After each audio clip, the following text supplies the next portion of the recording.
Hey guys, and welcome back to Cryptic Humility. My name is Vanessa Hurley, and I am here with our first guest speaker. Christian Hamel. Thank you so much for coming to the show. We are so excited to be here. I just wanted to touch upon really quickly the whole purpose of Cryptic Humility and why we are here today. So, a couple years ago, I graduated from Bryant University, and in the midst of studying at Bryant University, I came across a huge pyramid scheme that happened in the FX market.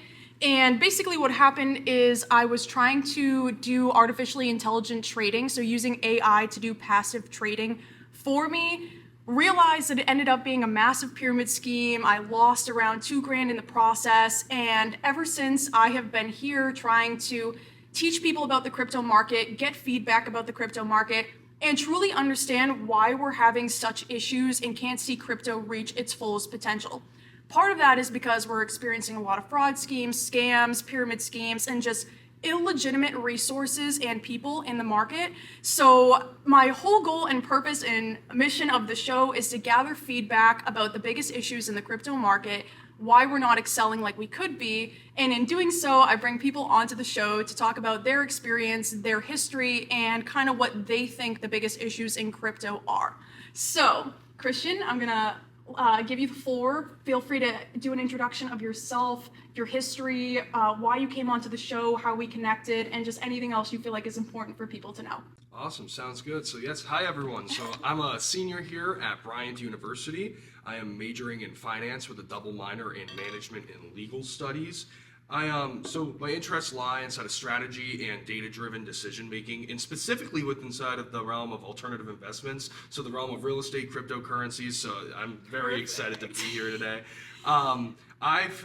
Vanessa actually reached out to me on LinkedIn, and I noticed that she ran a nonprofit inside of my hometown, the Yeah. Be Fed Foundation. So I was like, okay, I have to talk to her. So I reached out. We had a chance to talk a bit, and we had a great conversation about just the safety issues inside of the crypto markets, and the rest is history. So thank you so much for having me, Vanessa. Yeah, absolutely. I'm so thankful that you came onto the show, and it's an honor for you to be my first guest. Like, obviously, this is a new experience for the both of us, so I'm just grateful that you took a chance on the show and a chance to talk about the big issues in the market.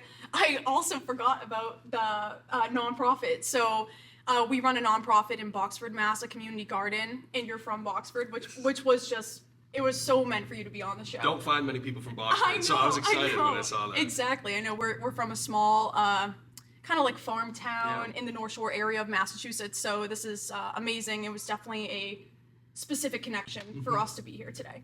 So with that in mind, I also want the show to be fun. I want us to have engaging conversation, and I kind of just want to open the floor right away. Let's get to it and talk about my number one problem that I'd like to address. And really, there's not much data behind this besides maybe your own personal experience, but I know for me, there are so many scammers in the crypto market. Actually, I don't even know if you've seen my TikTok content as of recently. I like am up and coming for the show on TikTok, but if you look at my comments right now on TikTok, it is just a plethora of scam people talking about, oh, like this person helped me in trading, like DM them for help, DM them for help. And I want to ask you, what do you think about our resources in the crypto market, specifically people in the industry? Do you think we have an issue with credibility? Do you think that we trust too easily in people? Like, what are your thoughts about, do we have like illegitimate resources in the crypto market? Like, how do we really know who knows about crypto?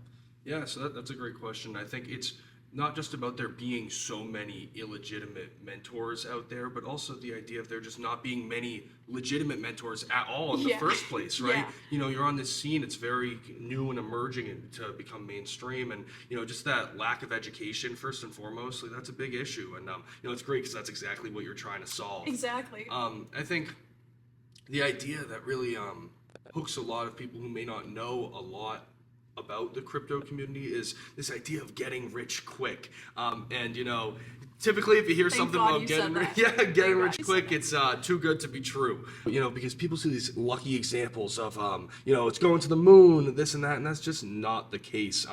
I also think, I'm not sure if you've seen these, a lot of I've seen this on Instagram Reels a lot, like meme coins, and they use really attractive animations of like just fictional characters living this lavish lifestyle, like buy this meme coin today, and it's just like that's just not the way the market should be operating. Absolutely, I agree. And I too, so it's meme coins are a whole different conversation too, because absolutely, if somebody is coming to you and talking to you about the crypto market and is, expressing that you need to purchase this meme coin because it's going to appreciate immensely in the next year or so, or even in my last episode, I was talking about XRP, and I was saying how on social media right now, there are so many people saying XRP is going to $10, XRP is going to $10,000, and it's like, that might be true, but I don't know what you might think of this, but my perspective is that we need to see a demand in Ripple. And obviously Ripple is the payment processing network for XRP.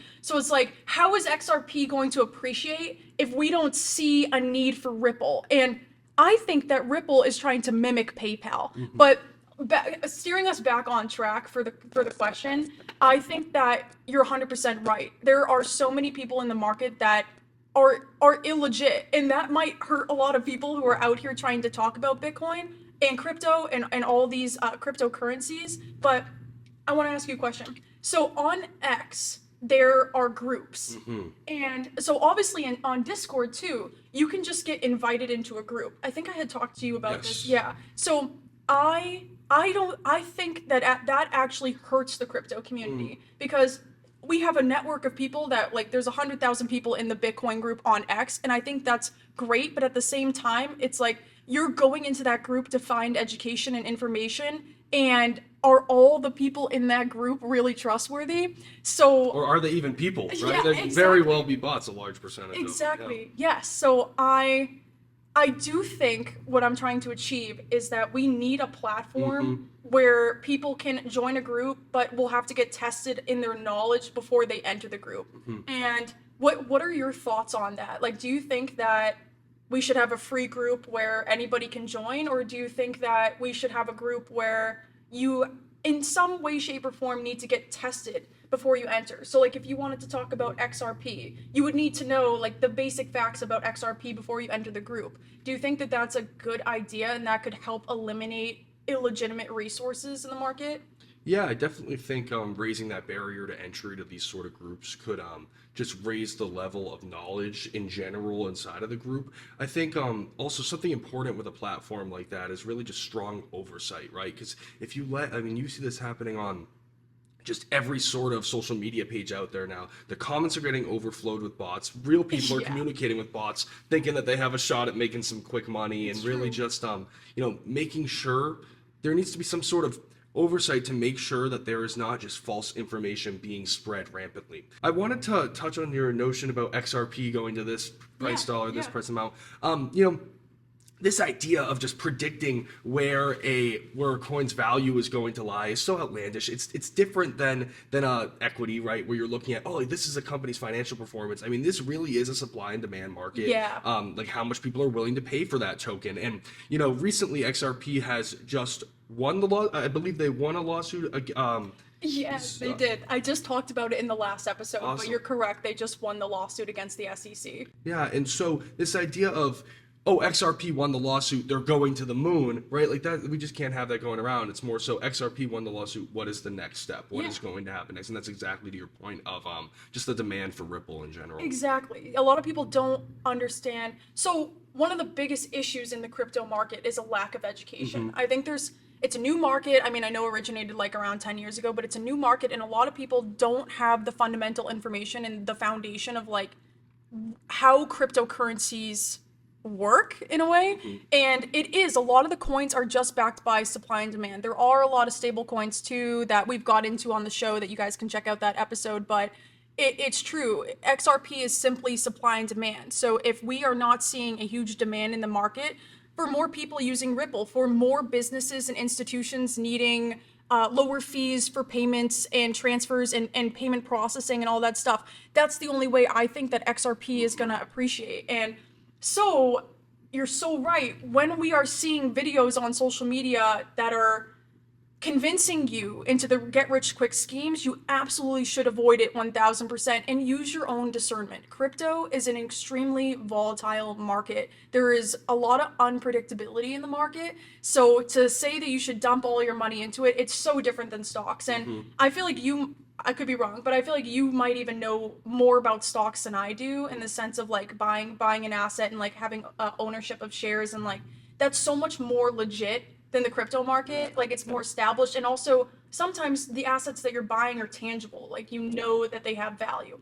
But I'm gonna shift gears really quickly. Yes. I want to ask you another question. And a lot of people, and actually you originally asked me this, and I was like, I need to do some research on it because I didn't know exactly how I wanted to answer. But so a lot of people say that Bitcoin is going to be like digital cash. Bitcoin's going to be digital cash. Personally, I think that Bitcoin is more so going to be like digital gold. But I know that there are businesses and different kinds of companies that are implementing crypto and like trying to use crypto in the world. So I want to know what you think. Do you think that Bitcoin is more of a digital gold, or do you think it's more of like it could be more digital cash? Yeah, I mean, I believe that there could very well be some sort of digital cash in the future that is ran on a blockchain.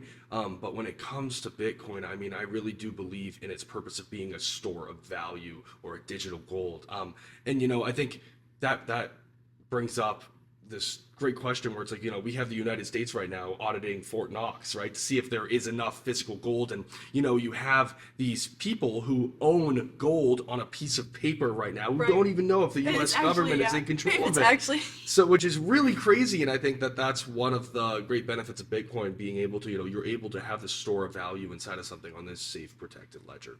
Great answer. And it's so true.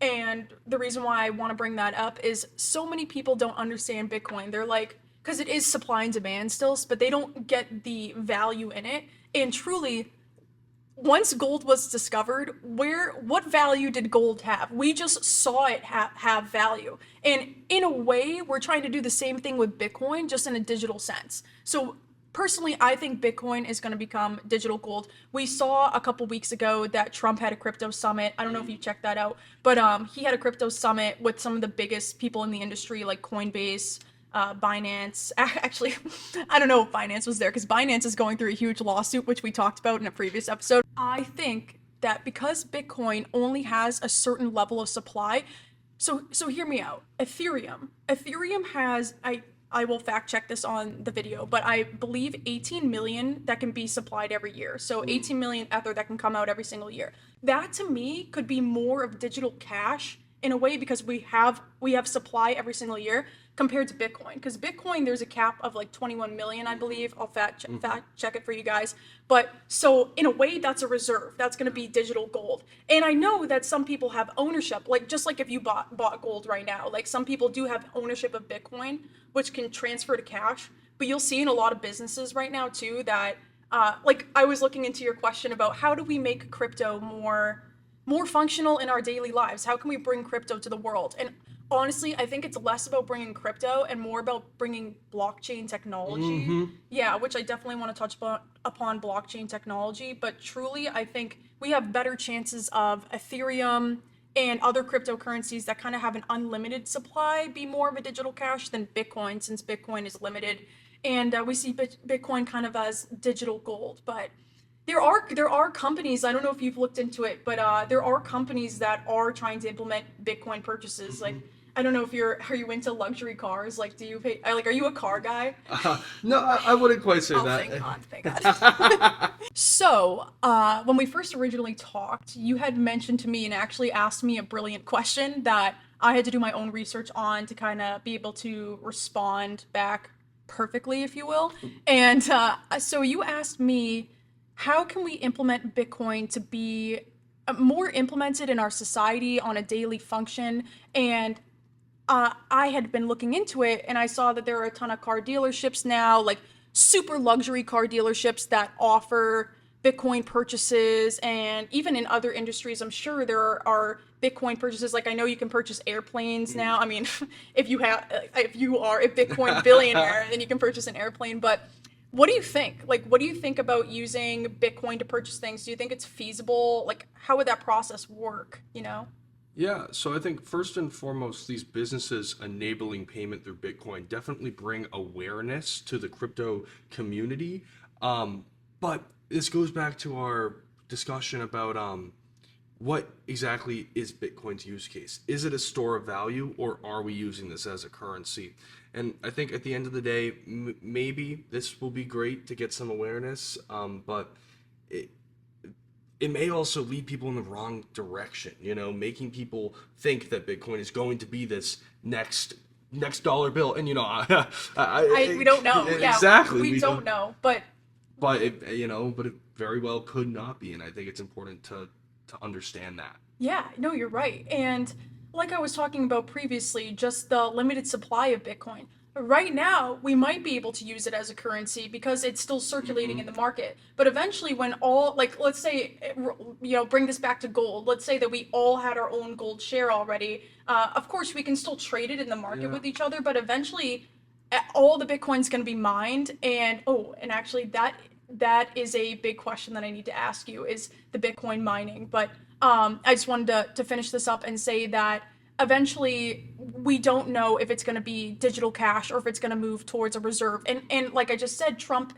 already has it in the crypto reserve. So at least for the next 4 years, we can kind of see it being more like digital gold than it might be digital cash. But there are other crypto that could be digital cash that have more of an operating supply every single year. Yeah, and to your point about that, I believe it was 1971 when President Richard Nixon took us off the gold standard for the U.S. dollar bill. Yes. And this always confused me because I wasn't entirely sure, and it happened 30 years or so before I was born.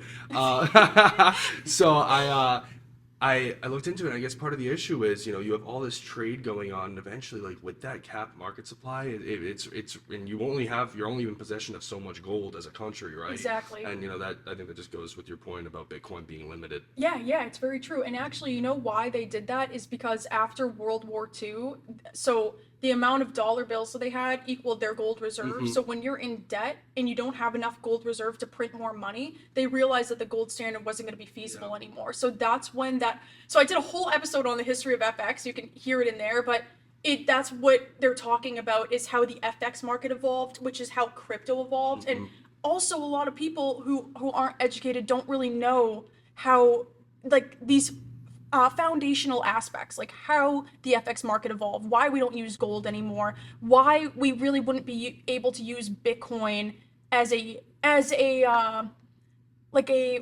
base currency, because in the FX market you have a variable currency and a base currency, because Bitcoin is on supply demand. It's very volatile, so it's not as stable as the US dollar. But let's shift our focus. I want to talk about blockchain technology.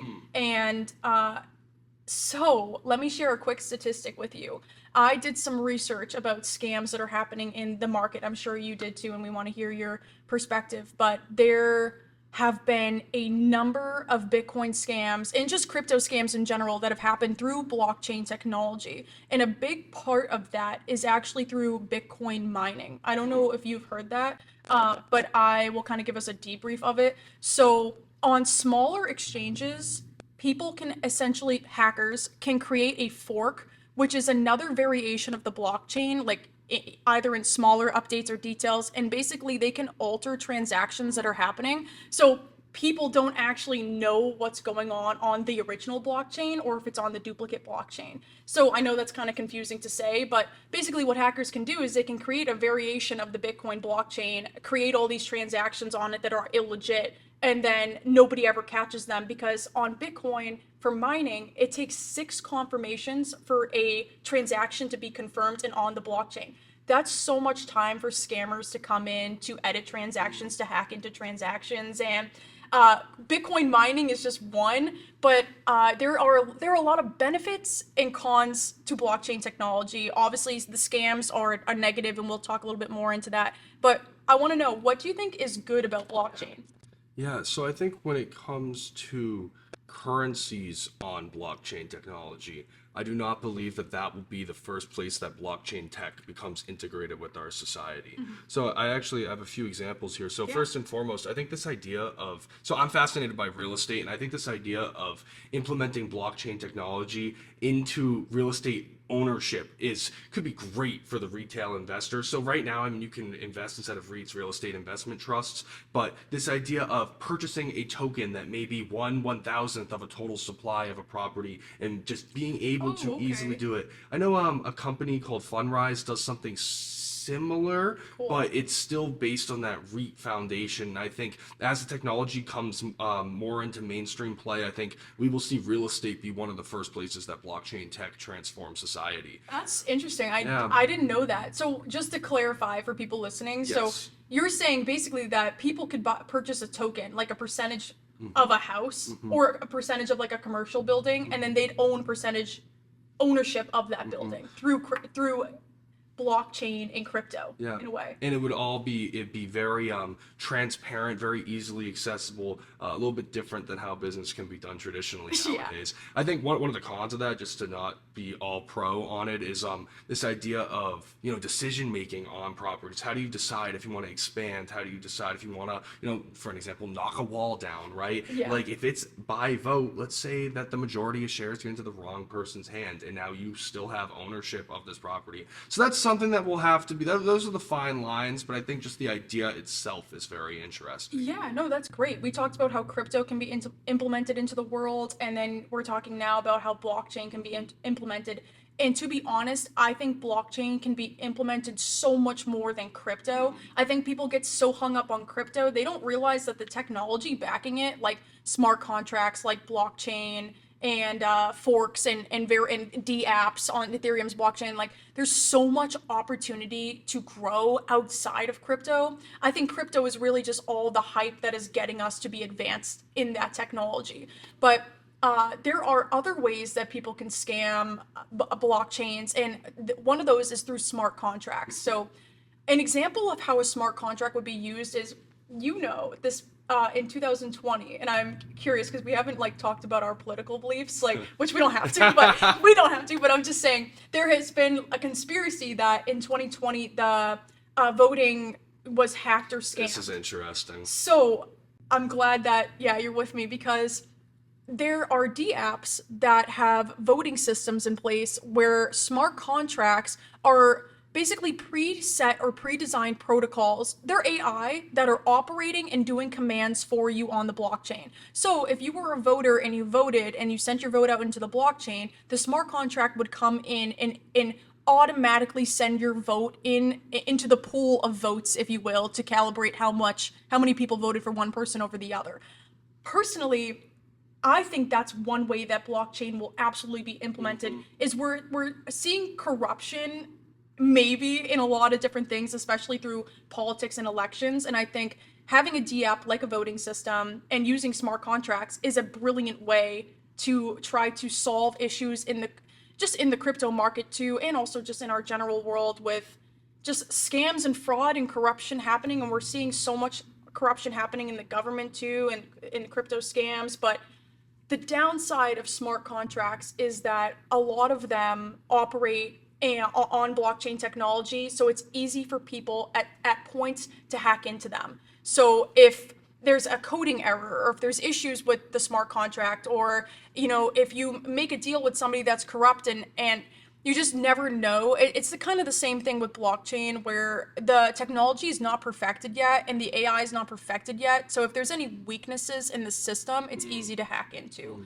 And actually, I'm sorry, I wanted to say one other thing too about blockchain technology. On the exchanges, the reason why it's so easy to hack in Bitcoin mining is because Coinbase and these huge companies, it's so hard for a significant group of people to take over in the mining process. So the reason why we see a lot of scams is because if 50% of the miners own over 50% of the mining on the blockchain, that's how they can hack the system a lot easier. So on smaller exchanges, we're seeing so many scams, but even on small exchanges, we're seeing billions of dollars go. I'm going to share a statistic with you shortly, but I think blockchain is a huge advantage. I think one of the issues in the market is that there's just so many scams happening in blockchain. There's so many corrupt people. One good thing is that eventually in consensus mechanisms, which verify transactions on the blockchain, we're not going to be using Bitcoin mining anymore. Because I don't know if you heard, but one of the other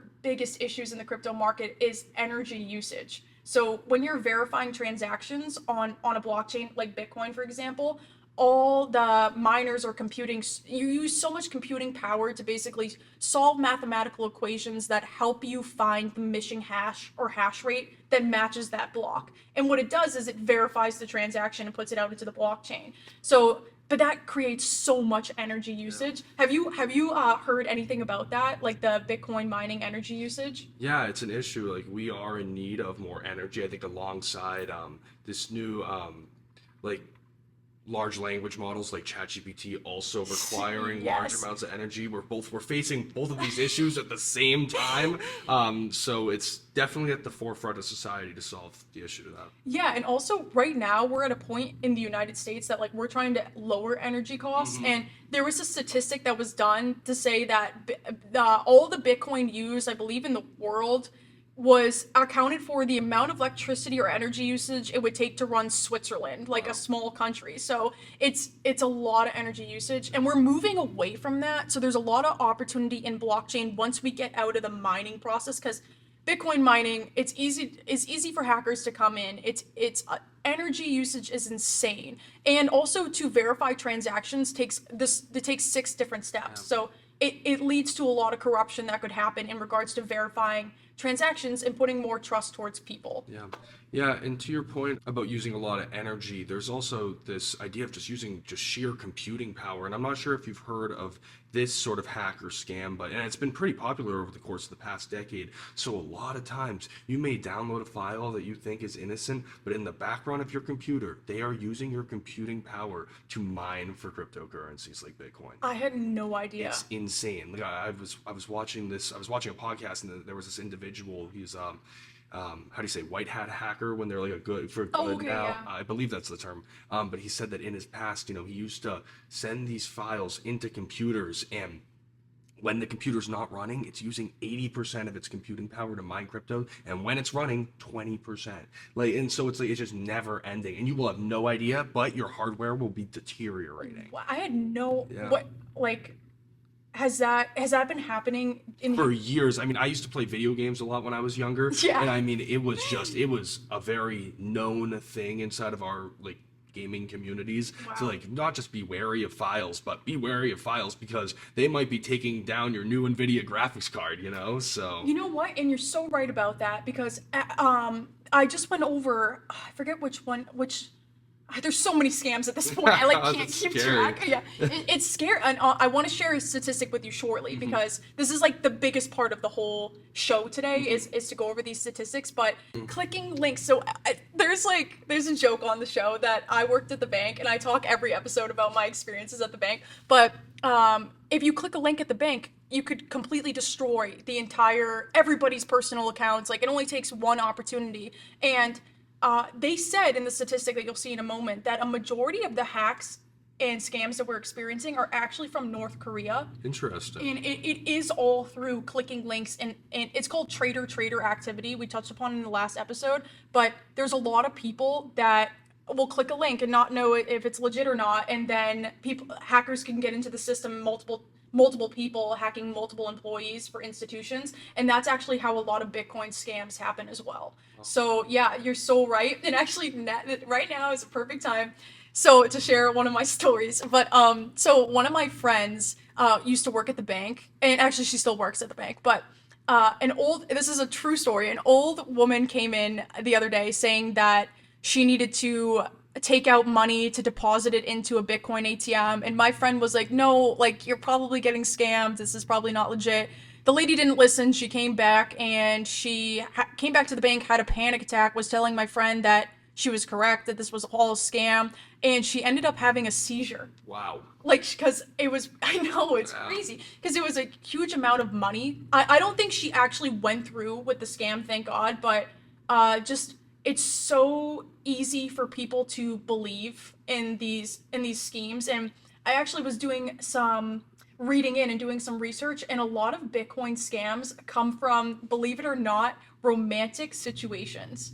So there's a I've heard of these. yeah. I mean, I don't know, like, if you have any like thoughts you want to share, but there have been so many stories of people, talking to somebody across the country, like asking them for money, and it ends up being like asking them for money for Bitcoin or whatever it is, and it ends up being a huge scam. That's actually a large statistic of a lot of people that get scammed in Bitcoin is simply through romantic situations. So yeah, it's crazy. But anyways, let's take a moment. I want to share some statistics with you.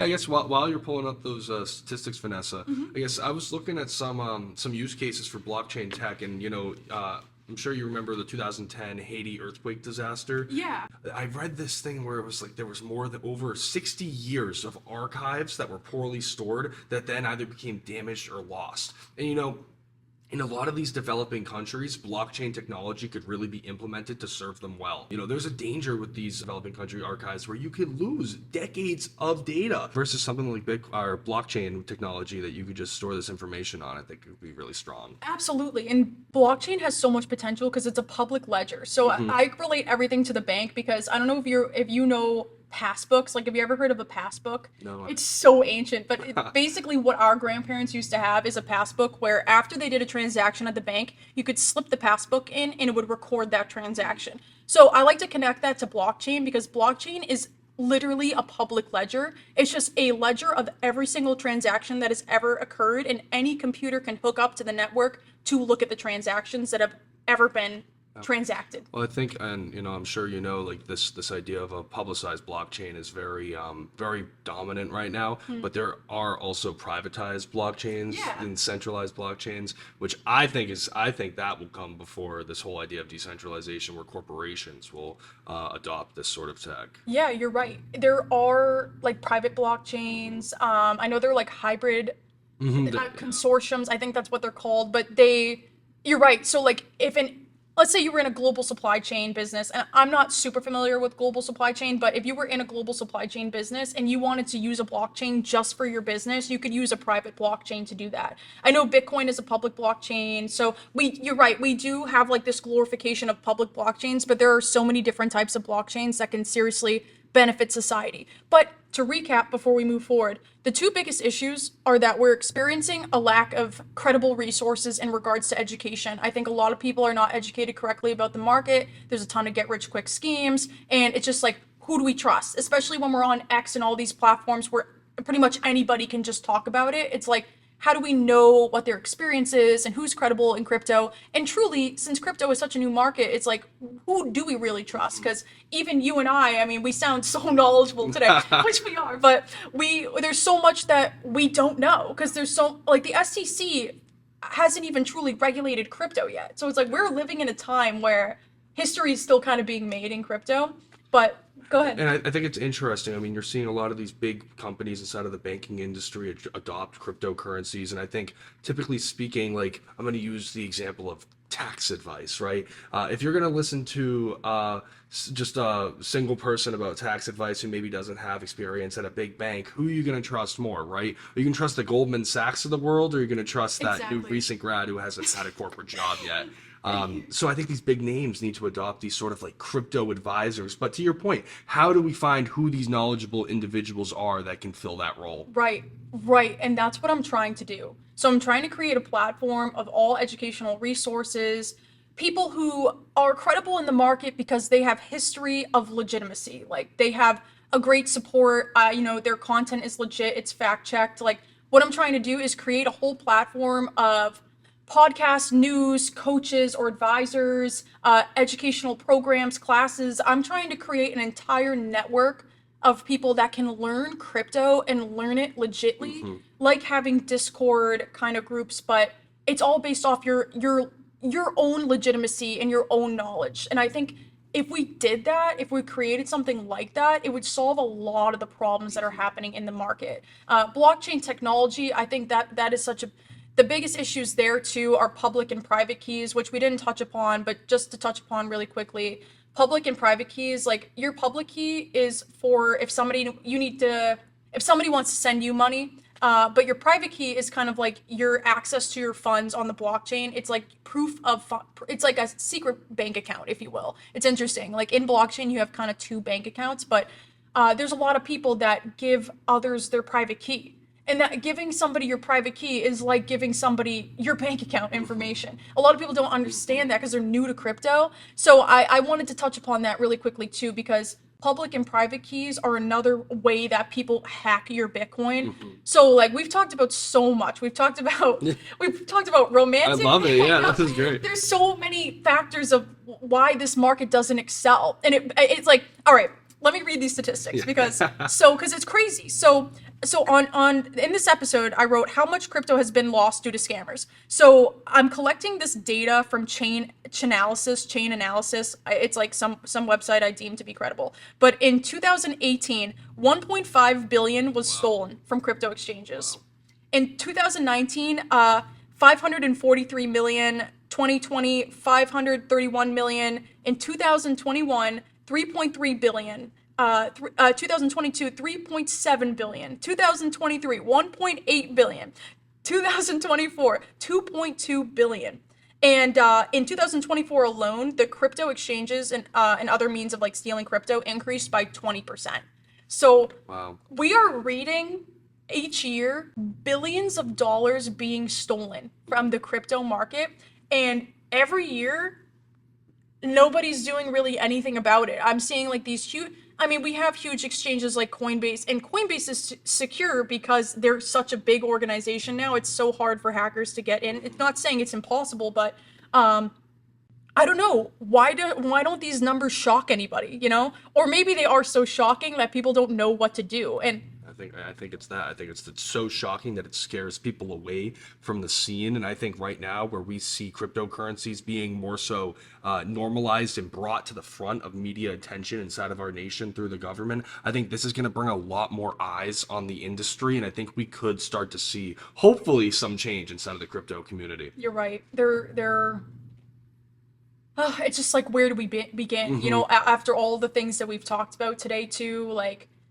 People are getting involved in crypto romantically. People are getting involved in crypto by giving people their private key. People are getting hacked because we still are having issues in blockchain technology. And the biggest issue is verifying transactions, because we want a decentralized world where we can rely more on people. More power to the people, less power to all these central organizations like TikTok or Instagram, where they have a central network and they rule everything and they can censor and surveillance. We're trying to do something different through DApps and stuff, and DApps operate on blockchain, but we can't get there until we decrease the corruption that's happening in trusting people, trusting our community instead of an organization to regulate and monitor things. Yeah, and I think what's interesting about that is, while trying to bring this idea of decentralization to life, I think one of the biggest roadblocks is the fact that since cryptocurrencies aren't regulated by the government, people don't trust them. Organizations and businesses won't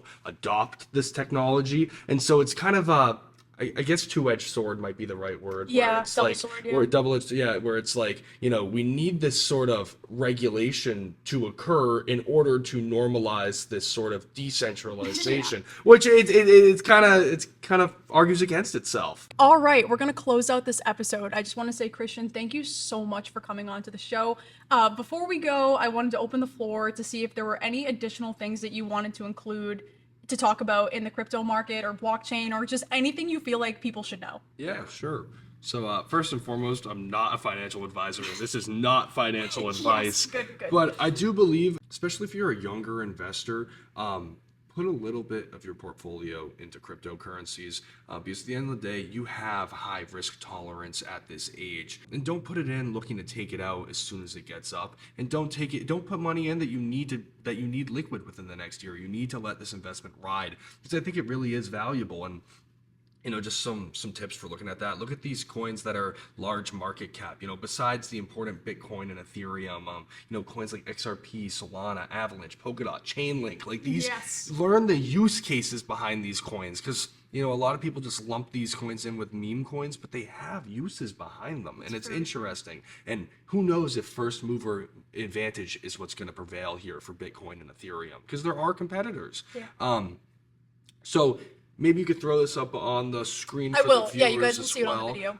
But I'm not sure if you've heard of the Coin 50 Index by Coinbase. I think we talked about it briefly last time we spoke. Yes, we have. So basically, it's the first index that tracks the crypto market as a whole. And Coinbase implemented this just so individuals can get a better understanding of the market, the direction it's moving in, and also which coins really prevail inside of the market. So as you can see on the image, if you are viewing this live, Bitcoin makes up 50% of this index that tracks. So you can see that it's just such a large market share inside of the cryptocurrency community. Ethereum following up 22.5. And then you see, you have these coins, Ripple, Solana, this is 10, 5, Dogecoin, 2.35%. Like, so it's insane. And the best part is, I mean, it tracks an additional 45 other assets, making up almost 10% of the entire index. So you can really see there is more to crypto than Bitcoin and Ethereum. You're right. And the big question is this first mover advantage for Bitcoin and Ethereum going to be what prevails for them? And what you said also, it all goes back to supply and demand. And when you're saying look into these coins other than Bitcoin or Ethereum, it's so true. Like, look into the foundation of them and what they could be used for, because inevitably what they could be used for is their potential. So like Dogecoin, like I don't know what I mean, obviously Elon is now in the Department of Government Efficiency, so it's like it's a parallel, but you just never know what these coins could be used for. So like XRP has a good purpose, Ethereum or Ether has a great purpose, even Bitcoin has digital gold. So they have good, but you're right. There are altcoins coming out every single day. A part of that is making sure you don't get into the rich quick schemes of altcoins and knowing which ones are legit or not, or which ones have potential or not. And you guys will be able to see that diagram if it's already on the video, but that's beautiful to show people and just kind of get a grasp of what really is popular in the crypto market right now and what has the potential to grow and be in our future. And obviously we're going to live through that and see. It's pretty cool. Yeah, it is amazing. We're going to see where crypto goes and where blockchain goes, but you know, we're the beginning of that process. So to close the episode out, I wanted to ask you, because the whole episode's about gathering feedback, do you think there is a need for Exchange FXC, which would be the business idea that I'm trying to create for the community? I think it's so important. I mean, if we want to make this a reality, there needs to be education. It needs to be safe education at that, right? I think it's a great thing that you're doing, and I'm so excited to see the direction that this project goes in. Thank you. I really appreciate it. And of course. Hopefully we can sort of create like an Amazon of crypto. Yeah. That's like what I'm trying to achieve. And just give it back to the community to try to give crypto the chance that it truly deserves. I mean, right now, Trump is saying that we're going to be the crypto capital of the world, and we're ahead of our competitors. Yeah. Like, some of our competitors aren't even using it due to all the scams and stuff. But 100%, I think this deserves the opportunity to grow, but we need to wean out the scams, the fraudsters, the pyramid schemes, and we're going to do that like one conversation at a time on Cryptic Humility. That's so awesome. I just want to say thank you so much. Thank you for so much for having me, Vanessa. This was awesome. Thank you. I really appreciate it. And any feedback moving forward, like we'll be in touch, and like 100%. I'm just excited for where the show and the project's going to go. But thank you guys for watching. If you guys have any questions, you can leave a comment directly below on Spotify. We are so excited, and I will definitely tag Christian's information too, so if you were looking for him or want to get in touch with him, you can. Other than that, this is episode 12 on Cryptic Humility. I'm Vanessa Hurley. Have a great week. Awesome. Thank you so much, Vanessa. Of course.